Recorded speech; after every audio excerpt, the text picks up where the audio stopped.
안녕하십니까. 이제 랩뷰를 시작하시거나 랩뷰를 사용하고 있는데 좀 더 체계적으로 배우고자 하시는 분들께 조금나마 도움을 드리기 위해서 정기적으로 랩뷰 관련된 동영상 강좌를 업로드하고 있는 랩뷰 마스터 유튜브 채널입니다. 이번 시간에도 구독자분께서 질문하신 내용에 대해서 한번 실습을 해볼 텐데요.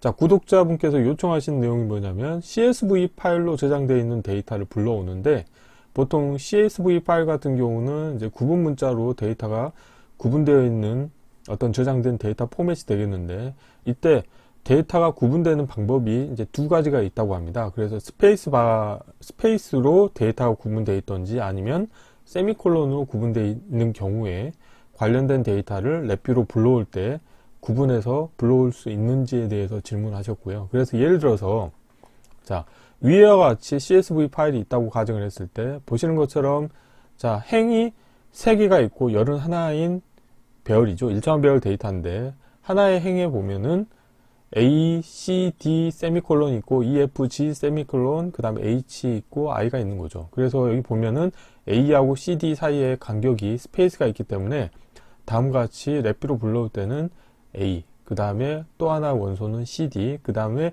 세미콜론으로 구분되어 있기 때문에 E, F, G가 하나의 원소가 되어 있고, 자, H는 단독으로 있기 때문에 H가 원소, 그 다음에 스페이스바가 있기 때문에 I가 또 별도의 원소, 이런 식으로 구분해서 이 아래쪽 같은 경우도 12, 4, 5, 6, 7, 8, 9, 1, 0, 그 다음에 아래 같은 경우도 다음과 같이 원소를 분리하고 싶다는 요구를 하셨습니다. 그래서 이런 거를 랩뷰로 어떻게 구현하는지에 대해서 질문을 하셨고, 그래서 이번 시간에는 자, 구분 문자, 데이터를 구분하는 포맷이 여러 개가 있다고 하더라도 랩뷰에서 그거를 구분해서 불러오는 방법에 대해서 살펴보도록 하겠습니다. 우선 강의 시작하기 전에 구독과 좋아요 그리고 알람 설정을 해주시면 영상을 제작하는 데 큰 힘이 되겠습니다. 자, 이번에 실습할 코드는 이렇게 구독자분에서 그 하나의 예로 주신 이런 CSV 파일을 하나 만들어서 그 CSV 파일을 불러와 가지고 자, 랩뷰에서 그 원소를 구분해서 이 문자열 배열에 투영하는 실습 코드를 진행해 보도록 하겠습니다.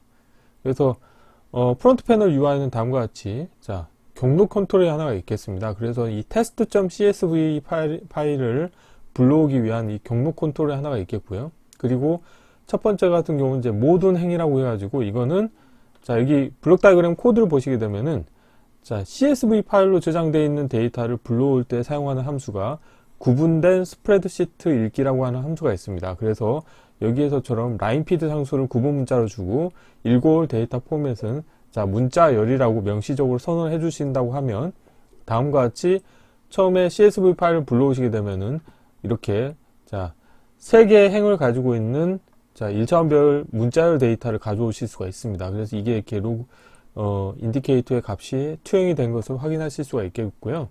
자, 이제 이거를 이 출력 배열처럼 각각의 원소를 구분지어서 1차원 배열 데이터로 2차원 배열 데이터로 출력을 내보낼 겁니다. 그래서 이렇게 이 입력값을 출력 배열로 변환하기 위해서 다음과 같이 두 단계를 거칠 텐데요. 첫 번째로는 구분 문자가 2개이기 때문에 하나로 통일해 주기 위해서 세미콜론을 스페이스로 변경하는 작업을 할 겁니다. 그래서 그 부분이 뭐냐면 이쪽에 보시는 것처럼 입력으로 1차원 배열 데이터인데 자, 포르프를 하나를 감싸게 되면은 자, 하나의 원소를 가져오게 되죠. 근데 이 하나의 원소 같은 경우도 배열로 표시가 되어 있죠. 아, 그리고 지금 보면은 이 포르프의 입력으로는 2차원 배열 데이터입니다. 그래서 2차원 배열 데이터를 포르프의 입력으로 인가하시게 되면 오토 인덱싱 기능이 활성화되면서 1차원 배열 데이터가 나오게 되겠고요. 다시 이거를 포르프를 이용하시게 되면은 1차원 배열 데이터의 원소 값을 뽑아낼 수가 있습니다. 그래서 포르프 2개를 이용해서 결국 이 하나의 원소 정보를 뽑아낼 수 있게 되었고, 각각의 원소에 대해서 문자열 검색과 대체라고 하는 함수를 이용하셔가지고 세미콜론으로 되어 있는 거를 다 스페이스로 변경하겠다는 겁니다. 그리고 이게 이 불리언 값이 참인 경우에는 모든 부분에 대해서 다 변경을 하는 것이고, 만약에 불리언 값이 거짓이라고 하면은 첫 번째 검색된 세미콜론에 대해서만 스페이스바로 변경을 해주는 의미가 되어 있는데, 저 같은 경우는 모든 세미콜론을 다 스페이스로 변경하기 위해서 다음과 같이 참값을 인가해 주었고요. 자, 이렇게 하면은 첫 번째 단계에서는 세미콜론으로 표시되어 있는 게 다 스페이스바로 변경이 돼 있죠. 자, 그 다음에는 이 서브 VR을 호출을 해서 이 스페이스에 따라서 데이터를 구분해 주면 되겠습니다. 그래서 이 서브 VR을 또 하나 까보면, 자, 서브 체크 CSV 데이터.vir이라고 제가 VR을 하나 선언을 했는데, 관련된 VI 같은 경우는 이제 화일 루프를 이용하고 화일 루프의 입력으로는 shift register를 사용합니다. 그래서 shift register 입력으로 문자열을 인가해 주신 다음에 이 화일 루프 안에서 패턴 일치 함수를 이용해서 스페이스하고 같은 문자열이 있는지를 체크하는 거죠. 그래서 만약에 같은 게 있다 그러면은 배열 만들기 함수를 이용해서 실제 출력으로 내보내줄 배열 데이터를 만들어 주게 되겠습니다. 그래서 shift 레지스터가 두 개가 있는데 이 위에 레지스터 그 shift 레지스터 같은 경우는 출력으로 내보내길 때 사용하기 위한 배열을 만드는 shift 레지스터가 되겠고, 이 아래 같은 경우는 패턴 일치 함수를 이용해서 계속 검색하기 위한 조건에 해당하는 입력값을 인가해 주기 위한 shift 레지스터가 되겠습니다. 그래서 패턴 일치 함수의 출력으로는 여러 가지가 있겠지만 가장 위에 부분 같은 경우는 일치하는 패턴 이전의 문자열이기 때문에 그 관련된 값을 배열 만들기 원소로 인가해 주시면 되겠고, 그 이후의 문자열을 다시 shift 레지스터에 인가를 해 주시고, 만약에 패턴이 일치하는 게 없는 경우에는 이 while 루프가 정지가 됩니다. 여기 not 함수를 이용하셔 가지고 같은 게 없으면은 이 거짓인데 이 거짓을 다시 반전을 시키면 참이 되겠죠. 그러면 이제 while 루프가 정지가 되는 겁니다. 그리고 이렇게 됐을 때 맨 마지막에 문자열 같은 경우도 하나의 원소가 될 수 있기 때문에 그때 배열의 삽입이라고 하는 함수를 이용하셔 가지고 이 마지막에 남아있는 값도 하나의 원소로 인가해 주신다고 하면 다음과 같이, 자, 스페이스라던가 세미콜론으로 원소를 구분해서 2차원 배열 데이터를 이렇게 만들어 내실 수가 있게 되겠습니다. 자, 이론은 이 정도로 마치겠고 실제 실습을 해보도록 하겠습니다. 자, 바탕화면에 미리 폴더를 만들어 놨고 실습에 사용할 CSV 파일을 미리 만들어 놨습니다. 자, 이 상태에서 경로를 복사하신 다음에 랩뷰에서 새 VI에서 컨트롤 S를 누르시겠고요. 우선 메인 VI를 하나 만들겠습니다. 폴더 이름과 동일하게 하겠고요. 이렇게 저장하겠고요. 그리고 이 VI를 하나부터 복사하신 다음에 이 VI 이름은 서브 VI를 만들겠습니다. 그래서 서브 VI 같은 경우 서브 체크 CSV 데이터.vi라고 하겠고요. 우선 서브 VI를 먼저 구현해 보도록 하겠습니다. 서브 VI를 만들 때는 항상 모듈화 작업을 해야 된다고 제가 말씀드렸죠. 그래서 우선 프론트 패널에서 컨트롤 팔레트에서 실버의 배열 행렬 클러스터에서 에라 클러스터 입력과 에라 클러스터 출력을 그냥 자연스럽게 이제 가져오시고요. 그 다음에 커넥터 펜을 왼쪽 하단과 오른쪽 하단 연결해 주시겠고, 그 다음에 아이콘을 더블 클릭하신 다음에 아이콘 이름은 영문으로 그냥 텍스트로 인가해 주시는 게 좋습니다. 서브 그 다음에 체크 CHK 약으로 하겠고요. 그 다음에 CSV 데이터라고 하겠고요. 관련된 서브 VI 같은 경우는 입력으로는 스트링과 그 다음에 체크 스트링 두 개를 입력받아야 됩니다. 그래서 문자열에서 하나는 라벨은 스트링 인이라고 하겠습니다. 이렇게 하시겠고요. 또 하나는 복사하신 다음에 체크 스트링이라고 하겠습니다. 이렇게 하겠고요. 그리고 커넥트 펜을 연결해 주셔야 되겠죠. 그래서 왼쪽 상단과 그 아래쪽에 체크 스트링을 연결해 주시겠고요. 출력으로는 여기 보면은 문자열을 출력으로 내보내면 되겠죠. 그래서 지금 보면은 출력 같은 경우는 1차원 배열의 문자열로 만드시면 되겠습니다. 그래서 방법은 배열에서 배열 상소를 하나 만드시고요.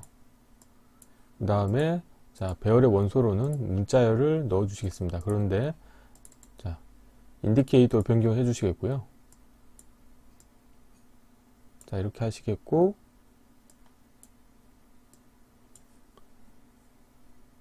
자, 이거 라벨은 스트링 아웃이라고 하겠습니다. 자, 이렇게 하겠고요. 자, 그리고 커넥터 펜을 오른쪽 상단을 연결해 주도록 하겠습니다. 자, 이렇게 하면은 이제 블록 다이어그램에서 코드를 완성해 보도록 하겠습니다.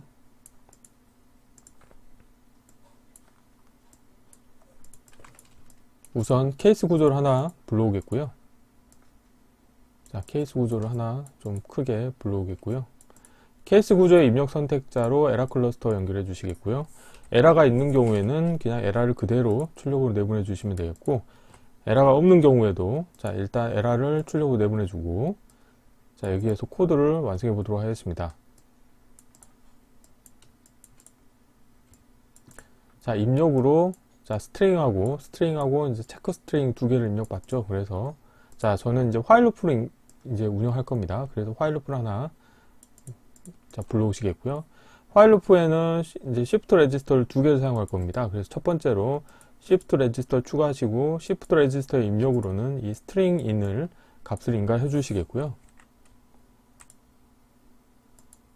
자, 이렇게 해서 사이즈를 최대한 자, 해서, 그리고 이 화일 루프 안에서는 자, 문자열에 가보시게 되면 패턴 일치라고 하는 함수가 있습니다. 그래서 이 패턴 일치 함수를 이용하셔가지고 패턴 일치의 함수의 입력으로 자, 관련된 스트링 인을 인가해 주시겠고, 그 다음에 체크 스트링에 자, 관련된 정보 정규식의 값을 넣어 주도록 하겠습니다.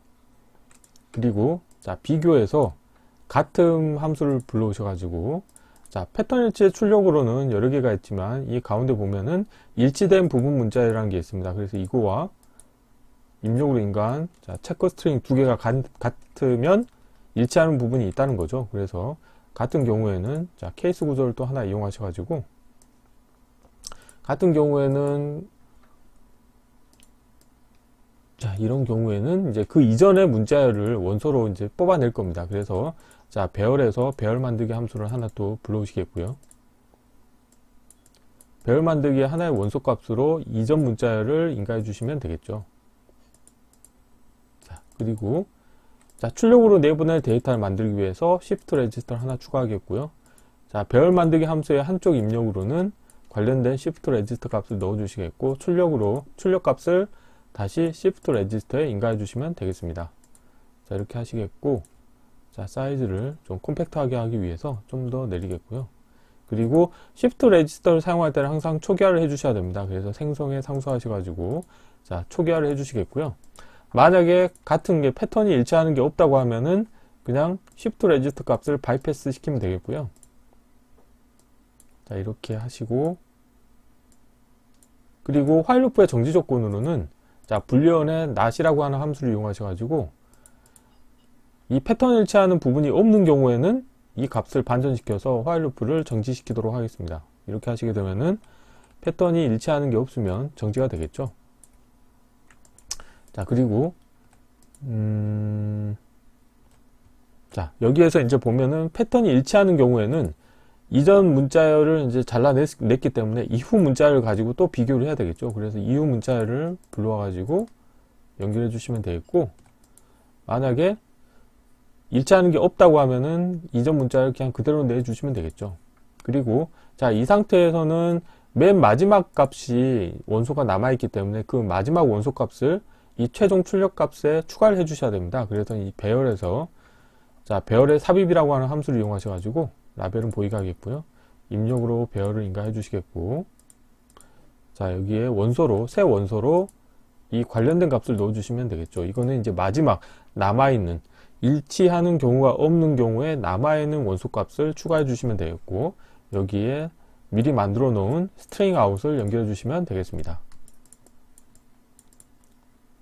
자, 이렇게 하시게 되면 서브 VI가 다 완성이 됐고요. 자, 서브 VI에 대한 동작 확인은 일단 메인 VI에서 이따 호출해서 직접 동작을 확인해 보도록 하겠고요. 자, 그러면 이제 서브 VI가 다 완성이 됐고 메인 VI를 구성해 보도록 하겠습니다. 자, 메인 VI에서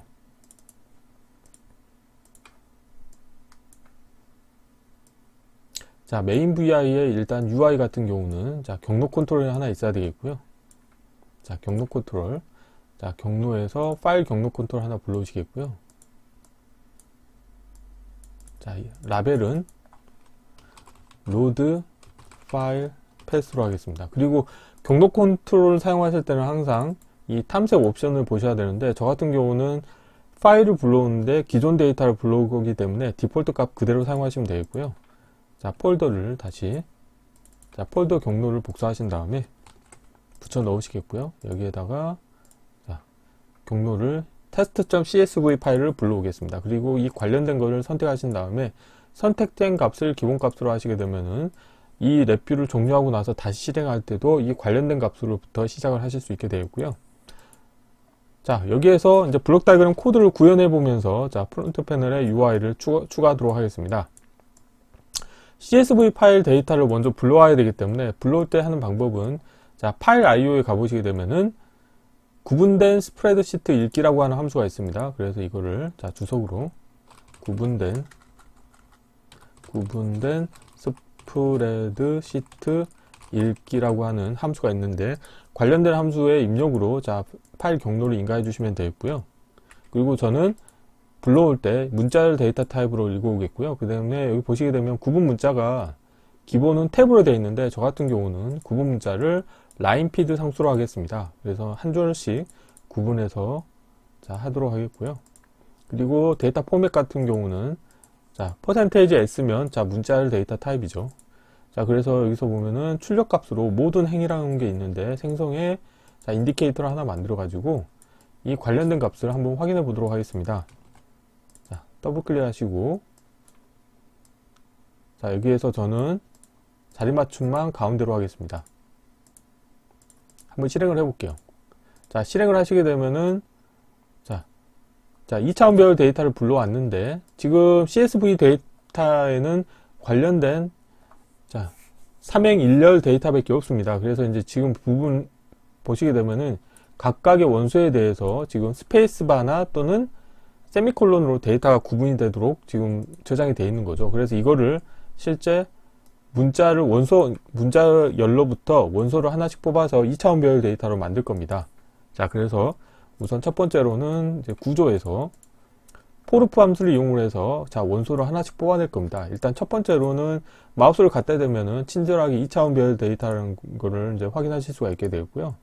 자, 포르프의 입력으로 인가하시게 되면은 자, 오토 인덱싱 기능이 활성화가 돼서 자, 1차원 배열 데이터를 얻으실 수가 있게 되어 있고, 다시 여기에 포르프를 사용하시게 되면은 자, 1차원 배열 데이터의 원소를 또 뽑아내실 수가 있습니다. 그래서 원소 개수만큼 포르프가 수행이 되겠고요. 우선 첫 번째로 하는 거는 저 같은 경우는 자, 세미콜론을 스페이스로 일괄 변경할 겁니다. 그래서 그걸 하는 방법은 문자열 카테고리에 가보시게 되면 자, 여기 보면은 문자열 검색과 대체라고 하는 함수가 있습니다. 그래서 관련된 함수 라벨을 보이게 하겠고, 관련된 함수를 이용하시게 되면은 일괄적으로 변경하실 수가 있습니다. 그래서 입력 문자열 연결해 주시겠고요. 자, 검색 문자열에 자, 생성에 상수하신 다음에 세미콜론 하나 넣어 주시겠고요. 그리고 자, 대체 문자열에는 자, 저는 스페이스바를 하겠습니다. 그래서 스페이스 상수가 제공이 되기 때문에 스페이스 상수를 하나 가져와서 자, 이렇게 연결해 주시겠고요. 그리고 보면은 옵션에 보면은 이 위쪽에 모두 대체라고 하는 게 있는데, 이게 기본은 거짓입니다. 그런데 저는 자, 생성에 상수하셔가지고 참으로 해서 모든 것을 일괄적으로 변경하겠다고 이제 운영을 하겠고요. 자, 이런 상태에서 출력으로 나오는 거는 이제 세미콜론이 전부 스페이스바로 변경되는 결과가 나오겠죠. 근데 이거를 자, 이제 아까 만들었던 서브 VR을 이용을 해서 이제 스페이스바만 구분하면 되겠죠. 그래서 입력으로 이 결과 문자열을 자, 인가를 해 주시겠고요. 그리고 이 구분할 체크 스트링 같은 경우는 동일하게 스페이스바죠. 그래서 이렇게 연결해 주시면 자, 되겠고요. 이렇게 하면은 서브 VR에서 자, 스페이스에 따라서 데이터를 구분해서 이제 출력이 나오게 되겠고, 이거를 자, 포르프 출력으로 내보내게 되면 마찬가지로 오토 인덱싱 기능이 활성화가 돼서 1차원 배열 데이터가 되겠고, 자, 여기 보면은 여기에서는 지금 포르프 안에서 1차원 배열 데이터가 나왔고, 그 다음에 여기서 2차원 배열 데이터죠. 근데 이거를 이 마지막 부분에서 그냥 바로 오토 인덱싱 기능으로 뽑아내게 되면은 3차원 배열 데이터가 나옵니다. 그래서 이 부분에 대해서 저는 터널 모드에서 연결하기라고 하겠고요. 그렇게 하면은 출력으로는 2차원 배열 데이터가 나오게 되겠습니다. 그래서 인디케이터를 하나 만들고요. 그 다음에 이거를 출력 배열이라고 하겠습니다. 출력 배열이라고 하겠고요. 그래서 여기 이제 주석으로 좀 달게 되면, 자, 두 번째로는 스페이스에 따라 데이터 구분하는 작업을 이제 서브 VI에서 하는 거죠. 그래서 여기서 이 부분이 1번이 되겠고요. 이 부분이 2번이 되겠죠. 자, 높이를 하겠고요. 자, 이렇게 하면 이제 코드가 다 완성이 되고, 자, 프론트 패널을 마저 정리해 보도록 하겠습니다. 자, 프론트 패널에서 최종 출력으로는 자, 2차원 배열 데이터가 되겠고, 자, 원소 자리는 자, 가운데로 맞추겠고요. 그리고 원소 크기를 좀 줄이겠고, 자, 사이즈를 자, 표현할 수 있는 2차원 배열 사이즈를 좀 이 정도로 만들어 보겠고요. 자, 이제 필요 없는 것들은 좀 보이지 않도록 하겠습니다. 자, 컨트롤 팔레트도 보이지 않게 하겠고, 자, 블록 다이어그램에서 함수 팔레트도 보이지 않게 하겠고요. 자, 프론트 패널, 그 다음에 블록 다이어그램. 자, 이렇게 나란히 배치를 하겠고요. 자, 한번 실행을 해보도록 하겠습니다. 자, 실행을 하시게 되면은 다음과 같이 자, 스페이스라던가 세미콜론에 의해서 원소를 구분해서 표현하는 것을 확인하실 수가 있습니다. 자, 첫 번째 행의 첫 번째 열 같은 경우는 자, A, 그 다음에 CD, EFG, 그 다음에 H, 그 다음에 I, 10 구분이 잘 됐죠. 그리고 12, 4, 5, 그 다음에 6, 7, 8, 9, 10, 11 제대로 됐고요. 그 다음에 112, 14, 그 다음에 15, 16, 7, 그 다음에 이 뒤에 데이터가 더 있는 것 같은데요. 한번 볼까요? 이거를 이 표현하는 걸 더 키워볼게요. 아, 더 있네요. 그 다음에 18, 그 다음에 1920, 1 이렇게 돼 있죠. 자, 그래서 자, 이번 시간에는 어떻게 보면 약간 복잡할 수도 있겠지만, 자, 핵심은 이런 거죠. 그러니까 CSV 파일로 보통 돼 있는 거는 구분 문자 하나만 가지고 데이터를 구분하는 경우에는 랩비로 불러오실 때 되게 손쉽게 불러오실 수가 있습니다. 즉, 구분된 스프레드시트 읽기라고 하는 함수 하나만 이용하시면 쉽게 불러오실 수가 있는데, 부득이하게 여러 가지 구분 문자를 이용을 해서 데이터를 구분하는 경우에는 어쩔 수 없이 이제 그 랩뷰로 추가적인 이제 파싱 작업을, 데이터 파서를 만드셔야 되는데, 파서를 만드는 방법 중에 하나가 이렇게 구분 문자를 하나로 일괄적으로 통일시킨 다음에 그 다음에 그 구분 문자에 해당하는 걸 기준으로 해서 원소들을 뽑아내는, 파싱하는 이런 작업을 진행하면 되겠습니다. 그래서 이번 시간에 자, CSV 파일 데이터를 불러오는 한 가지 방법을 살펴보았습니다. 이번 강좌는 이상으로 마치겠습니다. 감사합니다.